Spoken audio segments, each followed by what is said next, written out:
It gives you just a glimpse of what it might be to trek up the island when you got off your ship. Oh, wow. That's like a steep walk, isn't it? See that? I mean, it's some kind of railing, walkway. Oh, my God. With guardrails from the sea. Somehow they get up the cliff, right? All the way to the top there. And then they start walking up. I can't imagine. At midnight, they're arriving on this island. No light going on. Pitch black. 1900, I don't know what they're using. Candles or oil lamps or something. Somehow Probably. They managed to get up. So these guys are scrambling up at night. Yeah. And one of the guys on the landing party is Joseph Moore. Our fourth guy, the guy who's not part of the trio, okay? But he is a lighthouse keeper on Flannan Isle. So he's the guy who knows the island. So they blow their horn, they shoot off a rocket, there's no response. The landing party goes on ashore. They get to the lighthouse, and we're going to have a look at what the lighthouse looked like in that, roughly that time frame, because it's an old sepia shot. Photo number 9. Yeah. There we go. Yeah. And at the base, you can see there's some buildings and some kind of track or something around it and some kind of metal structure. So a lot going on in a lighthouse rather than just the steep spiral of the actual lighthouse column to the top. There's like where they live and stuff. So that's what the place looked like. Of course, pitch black again. You're scrambling up in the dark with your little oil lamp. 3 guys or 4 guys trying to get to this lighthouse. I don't know how long that takes, but it's not a very big island. So they get to the lighthouse. They go up the steps inside the lighthouse. What do they find, Darcy? I was just going to say, because when I go in the door, I feel like I've got blood, possibly someone hanging. Like it feels weird. Okay. Oh, wow. Okay. So that's why I asked, was there a psychotic break with Donald that he killed the other people and then jumped? Welcome to Seeing Dead People, the slow burn storytelling podcast where our host Nicola challenges her psychic friend Darcy to communicate with the dead and unravel historical ghost stories, unsolved true crime mysteries, and all things paranormal. If you want to be spooked, amazed, and entertained, stick around for an astonishing, deep dive convo with the spirits on the other side. And now, RadioSidney presents Seeing Dead People, Episode 60, Vanished, the Mystery of the Flannan Isle Lighthouse Keepers. Hello, Darcy. How you doing on this sunny afternoon? First of all, it's sunny and it's not raining again. So, Nicola, I'm doing great. So, have you any idea what we might be investigating today on Seeing Dead People, Darcy? Can we go with murder and mayhem still? Disappearance. Okay. Disappearance. Someone's disappeared. Okay, wait a second here. You started with murder and mayhem and you accepted that, and then you changed your mind. What's going on there? Because I said murder and mayhem, and all of a sudden I heard someone in my head go, disappearance. Someone disappeared. So, well, probably the fastest ever of stealing the storyline that I've ever experienced with you, I have to admit. So yes, we are dealing with a disappearance today, but we'll try to make our way through the storyline anyway and see what we can discover. Okay. So thanks for that. You're welcome. How about where we're going? What location are we going to be today? I'm still going to go with Great Britain. And why that? Because inside my head, I just hear them go Great Britain. So maybe I'm wrong here. Actually, I was thinking more Ireland, but maybe Great Britain. Yeah. Okay. I'm really tossed. Ireland, Great Britain. Here's Great Britain. There's Ireland. So it's somewhere in here. Don't you like that description? It's somewhere in there. This, yeah. You are right. Absolutely. We're heading across the Atlantic to Great Britain. This time, though, we're not going to Ireland. We're going to Scotland. Okay. A little bit higher on the map. Like the Upper Hebrides? The Outer Hebrides. Outer. Exactly. Okay. Yeah, that's what they're called. A bunch of islands all over the place off the west coast Yep. of Scotland. Been Yes, to them. and you've been to the Outer Hebrides. Yep. Cool. Which one? Do you know the name of one? I went to, I'd have to look it up, but I went to one where they have an Italian chapel. Then I went up Okay. to the most outer one. Oh, wow. I can't think of the name of it, but I've gone to 3 of them.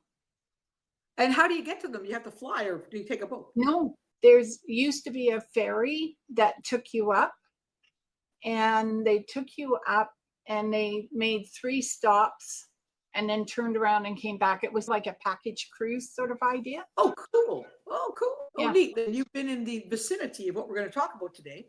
You'll recall that we've been to Scotland before on Seeing Dead People because we investigated Glasgow's Beast of Birkinshaw in our Right. episode 34.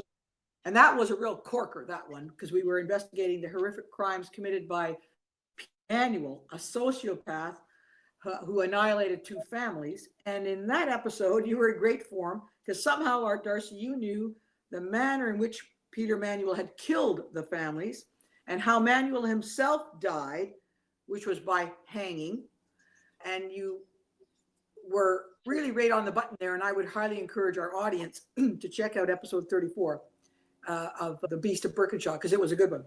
But I'll bring us back today. So we have been in Scotland, yes, but not on the main island. Like we said, we're in the Outer Hebrides, which is way out to the west, 10, 20, 30 miles of many little islands all over the place there.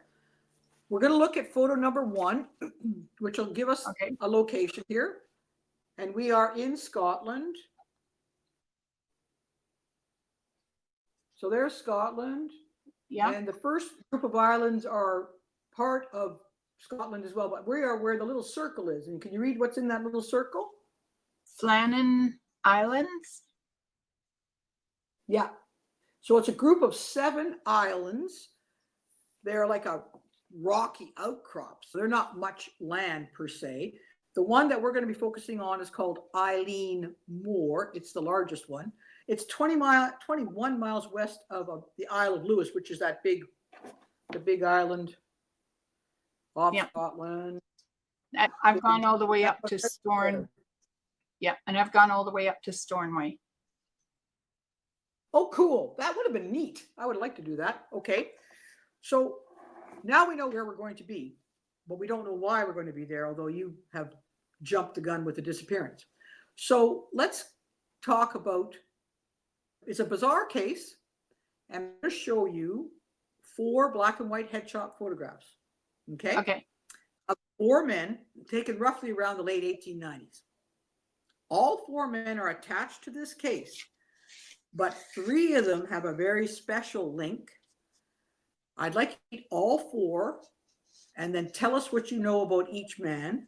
I'm hoping at the very least you can tell us which guy is not part of this special trio. Okay. So let's look at photo number 2. I'll show it here. It's a man named Thomas Marshall. Okay. Bushy mustache. He's in some kind of uniform. Okay. He looks either skipper, captain, railroad person.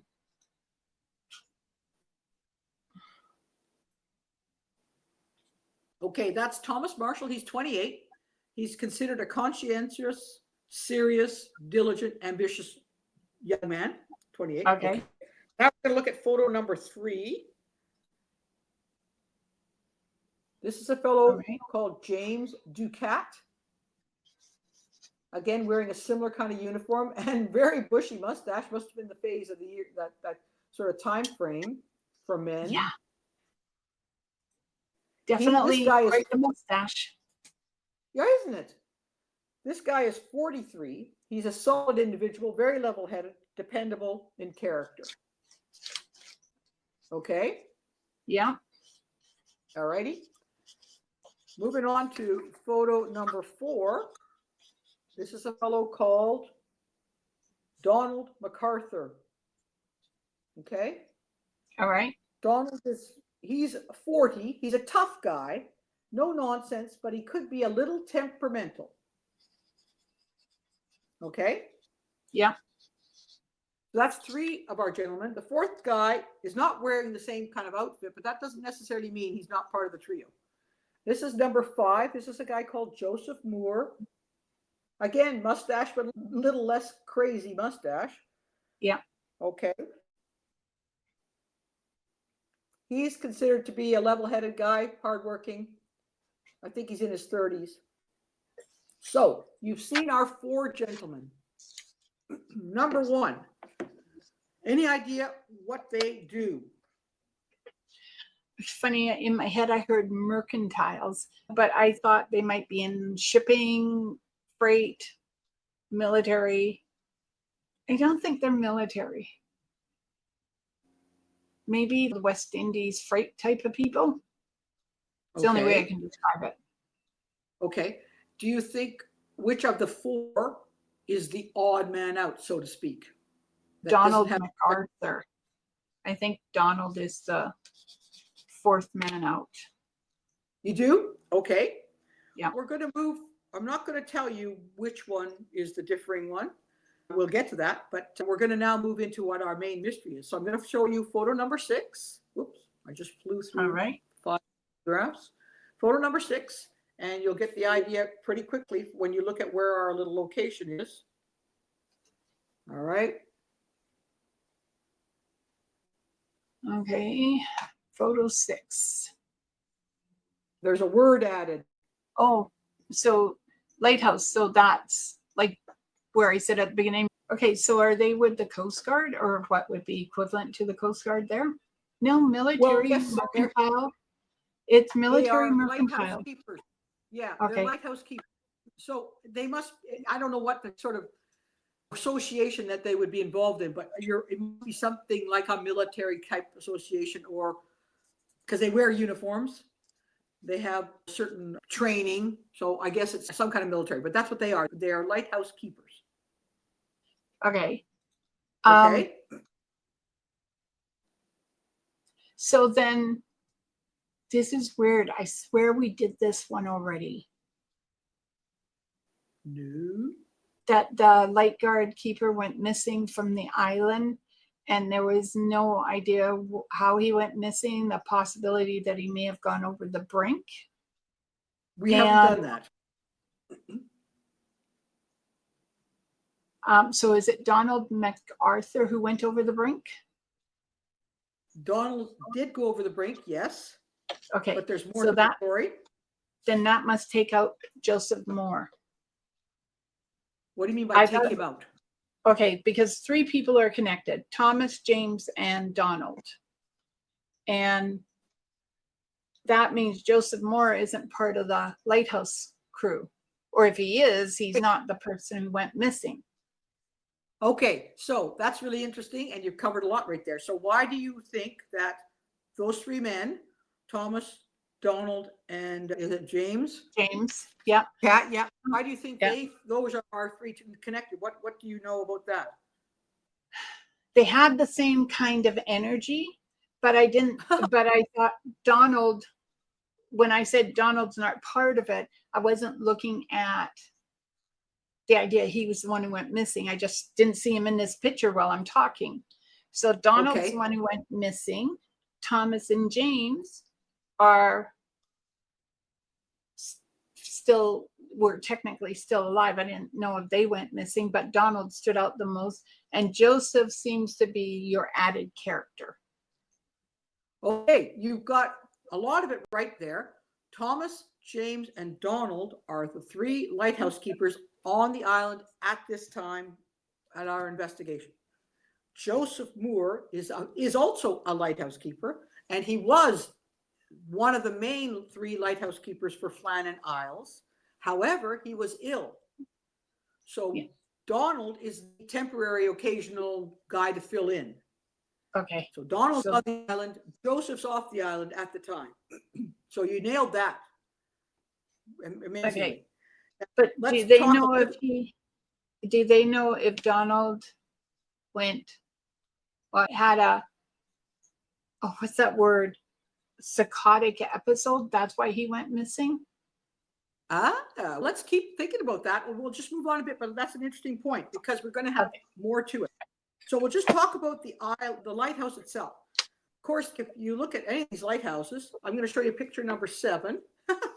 This is like a rocky outcrop island, right? Yeah. In the middle, like 21 miles from any kind of civilization, and that civilization isn't the greatest either. And here we have. Yeah, that's isolation for you. Somehow, beautiful. In the past, they created this lighthouse was built in 1899 or finished in 1899. Okay, our story is in 1900 in December.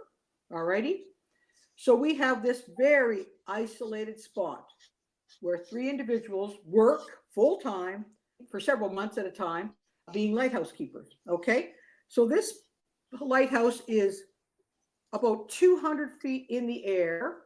Okay, there are cliffs, as you can see, everywhere. All right. Yeah. It has a special, I didn't really know this, but every lighthouse has its own rhythm of light. So its own signature. This lighthouse blinks twice every 30 seconds. So I guess there's a register somewhere when you're a boater, and there's a 2 blink, and there's 30 seconds wait, and then there's a 2 blink. That's Flannan Island in the middle of the nighttime, or anywhere else when you can see the light.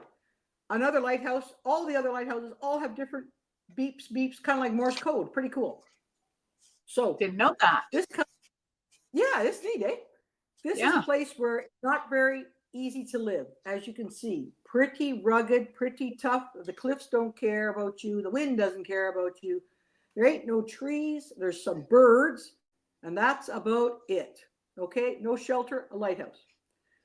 Now they need the 3 keepers to keep it full time. Now there's no radio communication at this time, 1900 December, no radio communication between this island and the rest of Scotland or any other communication with anybody else.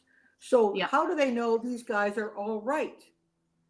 The way they supposedly know they're all right is they've got a guy on land in Lewis, which is that big island that we saw off the side of Scotland. Yeah. And part of his job, they pay him to pay attention to the lighthouse. So he looks out and notices, hey, the thing's not making a light.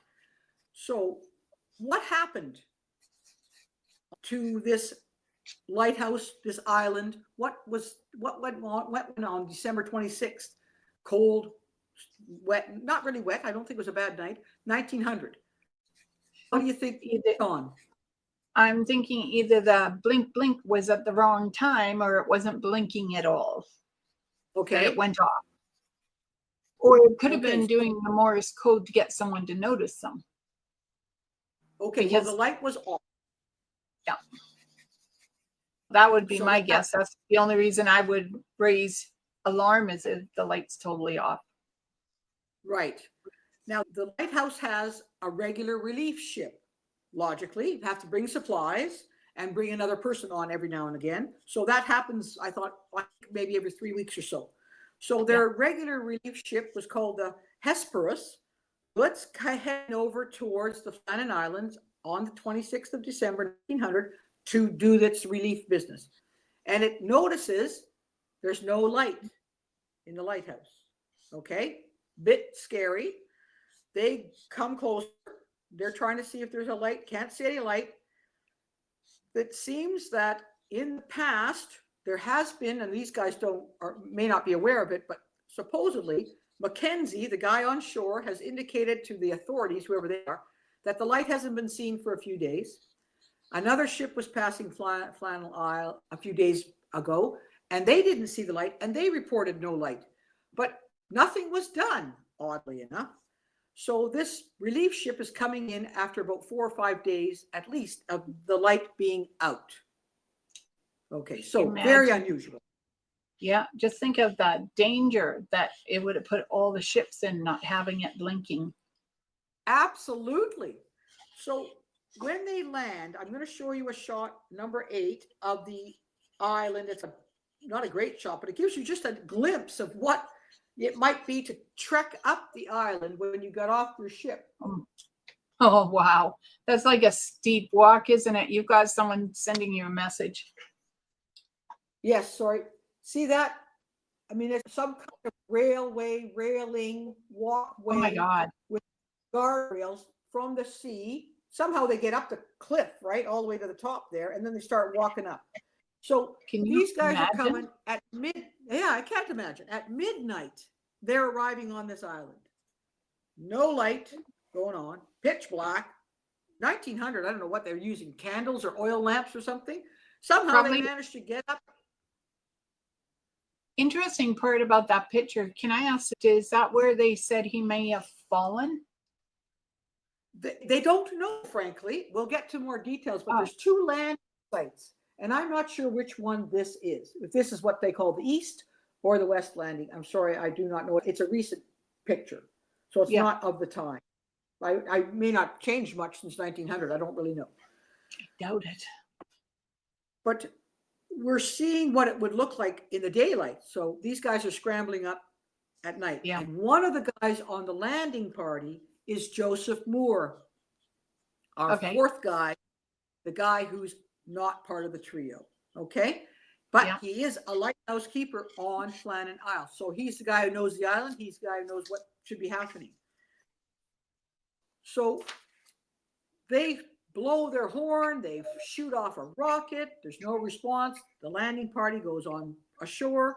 I believe they hit on East Landing. Whether that's my picture or not, I don't know.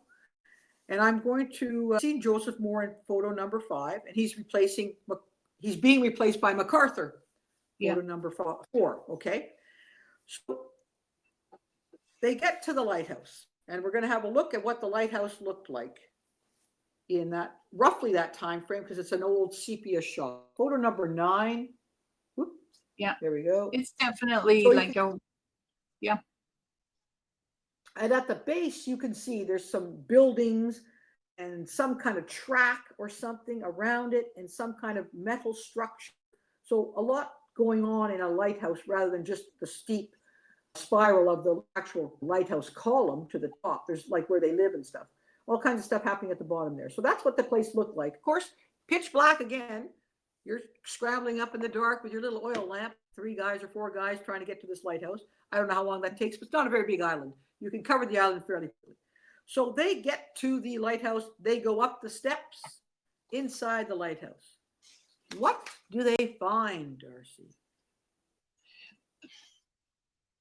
My first impression is Thomas and James should still be alive, correct? When they get there? Because No. I was just going to say, because when I go in the door, I feel Okay. like I've got blood, possibly someone hanging. Like it feels Ooh. weird. Okay. Oh, wow. Okay. So that's why I asked, was there a psychotic break with Donald that he killed the other people and then jumped? Because I don't see any vessels missing. Okay. You're correct in the non-vessel missing. This is what Joseph Moore and the others found. The door to the lighthouse is locked from the inside. Okay. The clocks have all stopped, which means, of course, they're probably 24-hour clocks, and so they have to be wound every day. So at least a day has gone by without being wound. There's half-eaten food on the table. There's a chair lying on its side. 2 sets of oilskins, which are the jackets, the coats, the outfits that the men would wear when they go out in any kind of weather. Okay. 2 sets of oilskins are missing, but not the third. There's a third oilskin still in the lighthouse. Nobody would go out on a winter's night under normal circumstances without your oilskin. Okay. So that's a bit odd. There's a lot of odd things, but that's quite odd. The fire itself is cold. Now, I don't know how long it takes a fireplace to become cold, but probably at least 24 hours before there's nothing sense-wise. So there's times going by. The beds are empty, but they've been made. So that gives you an idea that this event, whatever it was, happened in the afternoon or later in the morning, because they got up, made their beds, right? Yeah. So they went into the light room, which is where the light itself is, up at the top. Okay. And everything there is in order. The light is clean. The lamps are clean. Everything's ship-shape. There's no evidence of a crisis. No evidence here of personal madness or violence. Everything's in order, okay? There's no sign of struggle anywhere. Nobody's hanging. No blood. No bodies. So, 3 lighthouse keepers, Thomas Marshall, James Ducat, Donald MacArthur, have, as you said at the beginning, disappeared. But they don't feel like they were alive. How do you mean? There's normally energy inside a house that would show us that they were alive somewhere, that they surfaced somewhere else. I'm not picking up the energy that they surfaced like they were found at home, found somewhere in a city because of snap and they had no idea where they are. I don't feel that. I know for sure Donald should be dead. Okay. That's a definite. Okay. And I don't mean that because of the time frame. We're talking about then and there. And what it feels is they should all be dead. Okay. That's what it feels. They have disappeared, and presumably they're dead because they're not found on the island. Okay. So the idea is from about December 15th, so a little more than 10 days, they now indicate from research that the light might have been out. So 3 experienced adult male lighthouse keepers vanish into thin air. Joseph searches with his little party, searches the entire island. Okay, doesn't take that long, even though it's pitch dark. And we're going to look at photo number 10 to give you a sense of what the island might look like in the daylight again. There's this is from one of the landings up to the lighthouse. And again, I don't know which, if it's the east or west landing, but it'll give you a sense of how desolate the place is. You got to trek up from the water all the way up that curved path, all the way to our lighthouse. Imagine. Okay, so they look everywhere. There's not a lot to hide under on this island. There are no trees. There are no really big rocks. There are no caves. So they find that the east landing, everything seems to be in order, whatever that might be, the railing, the ropes, whatever equipment they might have on the landing. They get to the west landing and things are a bit different. There's an old box that's broken up. Their mooring ropes and the tackle, I would imagine that they use to get themselves onto the land and hang on as they work their way up the stone. That's gone. Some ropes have appeared to be washed away. They're on the ground. The crane where they load stuff from their ships back and forth, it's okay. So what I think photo number 8, where we showed that look of that railing coming up all the way up, is a sense of what that place looked like. There's no indication that they're dead. There's no sign of them. All we know is they're not there. 2 of them were fully dressed when they went out, and it was determined later that the last oilskin was MacArthur's. So MacArthur went out somewhere without his oilskin. Yeah. Not a long thing to do. Yeah. What do you think happened before we talk about the theories? Okay, so MacArthur could have gone out due to maybe a loud noise or something, or I still think he had a psychotic break and ran out. Maybe their rations were poisoned a little, like that one where we did the vessel, and the possibility that they could have eaten tainted food. The other 2 obviously went looking for him because they took their slicker. The fact that on the west side there's damage to ropes and everything, it makes you think that maybe someone came on the island that shouldn't have been on the island and they were trying to defend it. Okay. So there is that possibility. But I feel like he's running and he jumped as though he was trying. I would say the man had a psychotic break and was trying to get away from something. Okay, I mean, now that's interesting. Because isn't there a possibility of pirates took them or did away with them, like someone who shouldn't have, say, if we were during the war, it could have been like a warship that came in and got rid of them because they would have sounded the alarm. I would have thought that the two men that had their rain slicker, they would have sounded an alarm if they couldn't have found him. And so that means they had to have been disposed of as well. There's no way all three of them killed themselves. Okay, so you're saying that your theory is MacArthur had a psychotic break for whatever reason, and you came up with some good ones. Maybe just the pressure of being isolated, but possibly poisoning. He bursts out of the lighthouse crazy without his gear on. The other two put their gear on to go help him. Is that your theory? Yeah. Okay. That's my theory. What does MacArthur do to them? I would think he could have easily pushed them off if they were on the landing, tried to fight them. So they went down with him. Okay. And the only other thing I can think of is, my guess is that's right.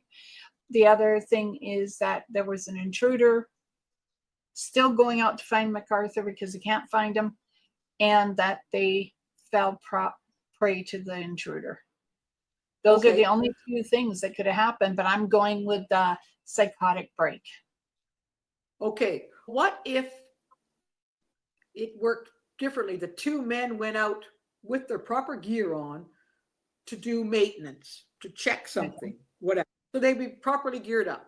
They go out, they do their thing, and then MacArthur comes rushing out in a panic afterwards. That's why he's not wearing his clothing, his coat, because of something. So he's following them rather than them following him. What do you think? Yeah, that's feasible. Yes. Okay. I know Now, that's their theory. Yeah, that is the common theory. But what's wrong with them going out there, doing their thing, and getting swept away by a massive wave? That could have happened. But MacArthur wouldn't have gone out without his gear. No one would. You think of the weather. Yeah. And the gale force wind alone, let alone rain and sleet. I'm sticking to my psychotic break. That's what I keep hearing. Well, it's interesting, because it's theoretically a storm would be the logical problem, right? Yep. They go out in a storm or they get caught in a storm. It was thought that no storm had been reported. Now, I don't know how locally specific storms can be in the Atlantic, but supposedly they put in their log that there's a storm. Other fishermen and boaters or whatever said there was no storm. So the theories are rational ones are they went out, the two went out to do some work, got caught up, and maybe called for help. I don't know how that happens. And MacArthur rushes out to help, i.e. not wearing his oilskin. That's a common thing. And then all three of them, for some reason, get swept away by this rogue 200-foot wave to take them out. And I'm sure huge waves are not impossible on the Atlantic. Yeah. And three of them could go down. One could have slipped. The next one helps. The next one helps. So that's a possible one. There's other thoughts that, as you said, perhaps a fight broke out with MacArthur at the center. So you're right on that. People think MacArthur is a problem fellow. But again, there's no sign of violence other than a chair turned over. And you could just get up, stand up, and knock a chair over. Yeah. There's no blood. So no struggle sign. So that's a bit of a hard one to justify that he went psychotic and got into a violent fight in the lighthouse with his crew members. So then we get some really strange ideas. Of course, people have lots of fun with these things. So did something supernatural happen on this island? The Celtic mythology believes in an other world, and they believe that these men succumb to supernatural forces. There's a ghost called the Seven Hunters, the Phantom of the Seven Hunters, and they call these islands, this little group of islands where this Flannan Island is part of, they call them the Seven Hunters. So there's a Phantom of the Seven Hunters ghost that is about the island, says the Celts, probably in 1000 AD or something. So that's a possibility. Do you see any supernatural possibilities happening with these three men? Spirited off somehow. As much as I like supernatural idea, no. I was thinking, you're hoping for it, but you can't justify it. I can't justify it. Okay. How about the other wacko one? They were abducted by aliens. Now, I could see people thinking that one, yes. Why? This is just Why nonsense. not? Well, why wouldn't the other one, the supernatural one, make sense then? You're talking Well, kooky here.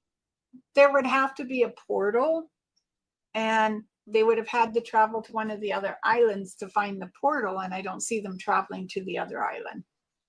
How do you know there's no portal on Flannan, the one we're on? Yeah, there's no portal on that. Know that. Sorry, I saw the picture. I didn't see no portal. What does a portal look like?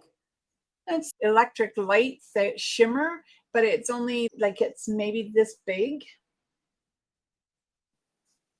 Are you sure? Yeah, I'm You don't positive. see any portal? No, You not on that island. You would actually see something if you had a portal. You would think you would see it. You could see the lights.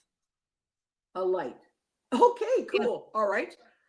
Then one of the theories that's a bit quacky, but following that same line, is that the Celts believed in a term called a thin place. And that's like a time slip. Yeah, or that's what a I'm way talking to about. get into the dimension. That's what I'm talking That's about, the right. portal. Exactly. That's what I'm Okay. talking about. Yeah. And when we talked about the ghosts of Versailles in episode 46, we examined that exact phenomenon of the two Yeah. women, well-educated, logical, smart women who weren't hysterics, who felt they'd gone to Versailles and felt they'd step back in time and actually saw the quacky queen of the famous ignorant line, "Let them eat cake," and Marie Antoinette. And so that was a time slip, and you nailed that right away. You thought about the time slip when we first talked about it. So Yeah. you're saying no time slip here? No, because at least one of them would have made it back. Why is that? Because not everyone gets to go across, and my impression is James Buchanan was too level-headed to be able to stay in that kind of a time slip.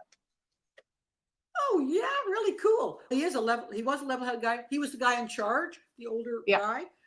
Okay, let's talk about this time slip business. If there had been a time slip, are they in existence all the time? Absolutely. Waiting for you to go in? Even in this lifetime. Okay, so if there had been a slip on that island, do you have to actually physically walk into it to discover it? Is it like opening a door? No, because it moves, it shifts. So it could actually touch you and you could see it, but you wouldn't be lost in there. You come back. That's the whole idea, is it's like a moment in time and then you're back. Oh, okay.